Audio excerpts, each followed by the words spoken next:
Hello students, class 7 Hindi grammar chapter 11 विशेषण। पहले हमें ये जानना है विशेषण होता क्या है। विशेषण उसे कहते हैं जिसके माध्यम से हम लोग किसी की विशेषता बताते हैं। इसमें दो पॉइंट होता है, एक विशेष से होता है, एक विशेषण होता है। तो विशेष किसे कहेंगे, विशेषण किसे कहेंगे। जिसकी विशेषता बताई जाती है उसे हम कहते हैं विशेष, और जिसके माध्यम से बताया जाता है उसे कहते हैं विशेषण।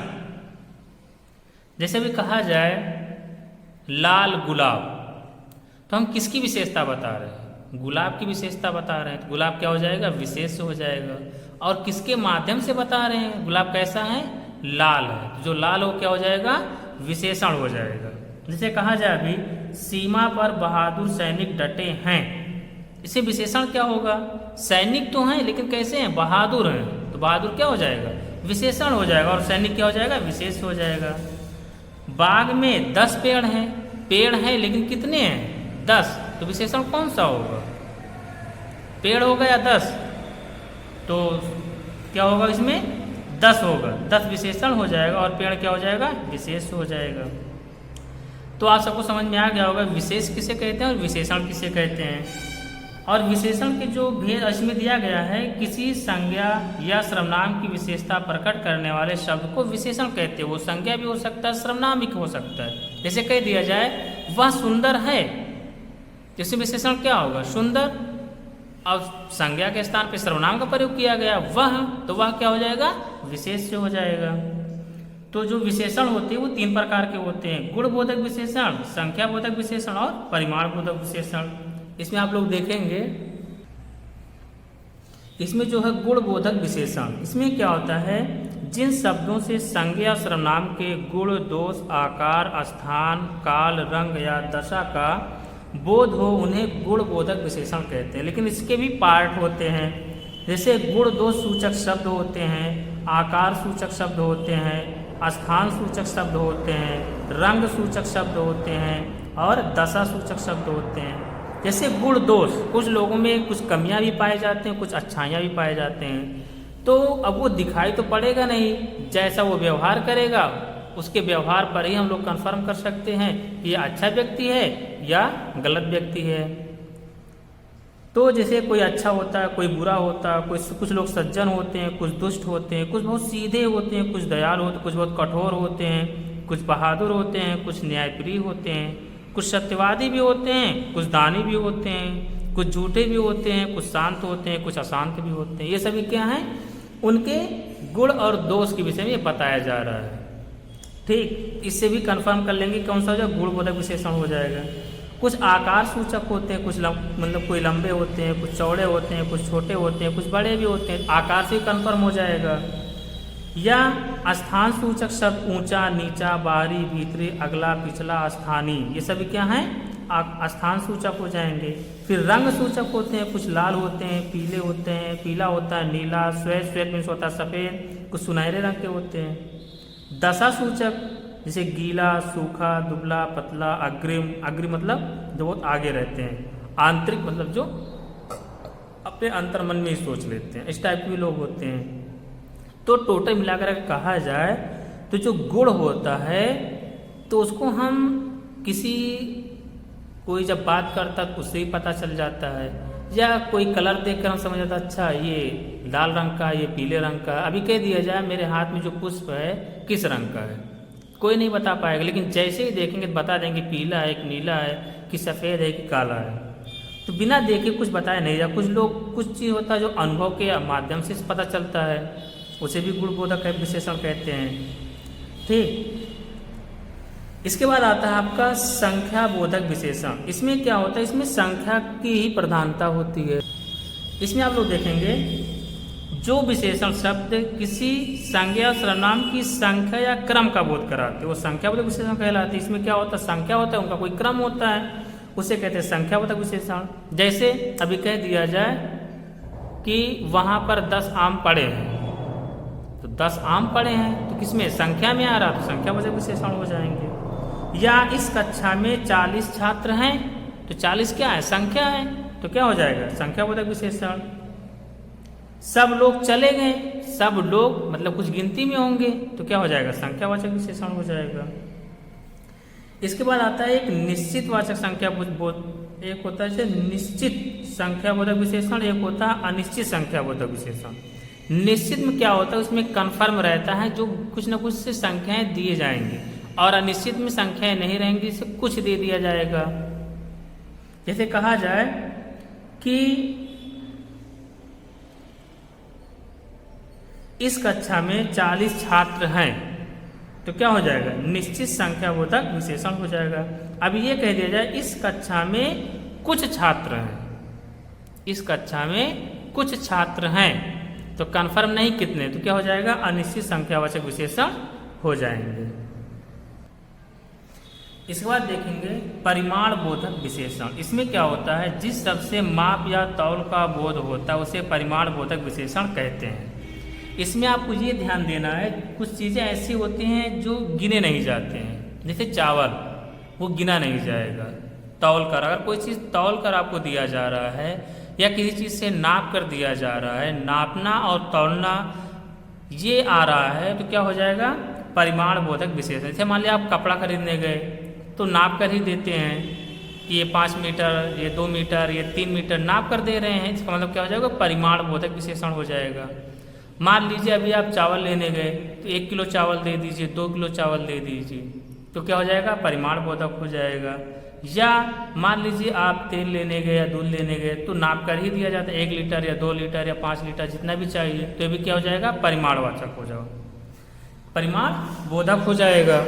आप लोग देखें कहीं कहीं पर परिमाण बोधक लिखा मिलेगा, कहीं कहीं पर परिमाण वाचक भी रहता है, ठीक है, इसमें कंफ्यूज मत होना।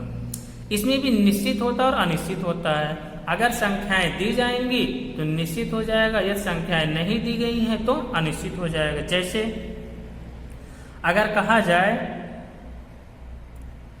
कि मुझे 5 लीटर दूध दे दीजिए, तो क्या हो जाएगा, परिमाणवाचक विशेषण, क्योंकि नापा जा रहा है। रमेश ने बाजार से 2 मीटर कपड़ा खरीदा, तो 2 मीटर कपड़ा खरीदा, तो क्या हुआ, वो नाप कर दिया जाएगा, 2 मीटर है, तो क्या हो जाएगा, परिमाणवाचक हो जाएगा। या भी वहां पे कह दिया जाए कुछ मीटर, अगर कुछ हो गया तो अनिश्चित हो जाएगा। जैसे थोड़ा, कुछ, इस टाइप का आ रहा है तो अनिश्चित, और जहां संख्याएं हैं वो निश्चित हो जाएंगी। इसके बाद आता है सर्वनामिक या संकेत बोधक विशेषण। ऐसे सर्वनाम शब्द जो संज्ञा के पूर्व आकर उनकी विशेषता बताते हैं, मतलब कि संज्ञा से पहले यदि सर्वनाम का प्रयोग हो रहा है तो क्या हो जाता है, सर्वनामिक विशेषण हो जाते हैं। जैसे यहाँ यह मेरा सर्वनाम, ठीक, घर की विशेषता बता रहे हैं। जैसे मेरे, जिसे कह दिया जाए कि मेरी माताजी आई हैं, तो माताजी क्या है, संज्ञा, उसके पहले क्या आ रहा है, सर्वनाम आ रहा है, तो क्या हो जाएगा, संज्ञा से पहले यदि सर्वनाम का प्रयोग किया जाएगा तो क्या हो जाएगा, सार्वनामिक विशेषण हो जाएंगे। लेकिन आपको ध्यान देना, संज्ञा होना चाहिए, विशेषण नहीं होना चाहिए। विशेषण से पहले अगर सर्वनाम आ गया तो आप सर्वनाम विशेषण लगा देंगे, नहीं, संज्ञा से पहले आना चाहिए। जैसे कह दिया जाए कि वह बहुत सुंदर है, या कह दिया जाए वह सुंदर लड़का है, वह सुंदर लड़का है, तो वह सुंदर, सुंदर आ रहा है, सुंदर क्या है, विशेषण है, ना कि संज्ञा है। वह सुंदर, फिर लड़का, लड़का विशेषण हुआ, तो क्या हो जाएगा, तो इसमें क्या हो जाएगा, ये सर्व वो हो जाएगा, इसमें सर्वनाम विशेषण नहीं हो पाएगा। ठीक, इसे कह दिया वह लड़का पास हो गया, वह लड़का पास हो गया, लड़का तुम्हारा क्या आ रहा है, संज्ञा, और संज्ञा से पहले सर्वनाम आ रहा है, तो क्या हो जाएगा, सर्वनामिक विशेषण हो जाएंगे। ओके, इसके बाद लास्ट में आप दे रहा है विशेष और विशेषण। विशेष और विशेषण इसमें दिया गया है, अन्वित की दृष्टि से विशेषण 2 तरह के होते हैं। एक वे विशेषण जिनका रूप विशेष के अनुसार बदल जाता है, जैसे अच्छा लड़का, अच्छे लड़के, अच्छी लड़की, अच्छे लड़कों। दूसरे विशेषण जिनका रूप नहीं बदलता, जैसे ज्यादा, बढ़िया, घटिया, उम्दा। तो विशेषण प्रायः विशेष से पहले आते, किंतु ये विशेषण के बाद भी आ सकते, किंतु ये विशेष के बाद भी आ सकते हैं, जैसे बहुत उदार। जैसे कह लिया जाए उदार व्यक्ति कम मिलते हैं, वह व्यक्ति बहुत उदार है। उदार है लेकिन बहुत, तो अगर बहुत लग गया तो अर्थात विशेषण की भी विशेषता बता रहा, इसको कहा जाता है प्राविशेषण। जैसे कह दिया जाए वह सुंदर है, वह सुंदर है, विशेषण लगा। अगर कहते वह बहुत सुंदर है तो बहुत क्या हो जाएगा, प्राविशेषण। प्राविशेषण मतलब होता है जो विशेषण की भी विशेषता होता है, उसे कहा जाता है प्राविशेषण कहते हैं। आपकी बुक में यहाँ पे दिया गया है प्राविशेषण, आपको दिख रहा होगा प्राविशेषण। कुछ विशेषण सब विशेषण की भी विशेषता प्रकट करते हैं, इन्हें प्राविशेषण कहते हैं। जैसे यह अच्छी, जैसे यह बहुत अच्छी कुर्सी है, यह कुर्सी अच्छी तो है लेकिन बहुत अच्छी है, जो बहुत लगा दिया इससे क्या पता चला, प्राविशेषण। अब देखिए वह बहुत अच्छा भवन है, भवन अच्छा तो है लेकिन बहुत अच्छा भवन है, बहुत लगा दिया प्राविशेषण। मोहिनी अत्यंत सुंदरी है, मोहिनी सुंदरी तो है लेकिन अत्यंत सुंदरी है, मतलब कि विशेषता की भी विशेषता बताया जा रहा है। जहाँ पर विशेषता की भी विशेषता बताई जाएगी उसे कहेंगे प्राविशेषण। अगर कहीं पर विशेषण बताया गया है, जैसे किसी की विशेषता बताई जा रही है और विशेषता की भी विशेषता बताई जाए, उसे कहते हैं प्राविशेषण कहते हैं। और इसके बाद देखेंगे विशेषण की अवस्थाएं। विशेषण की 3 अवस्थाएं होती है, मूलावस्था और तुलनावस्था और उत्तमावस्था।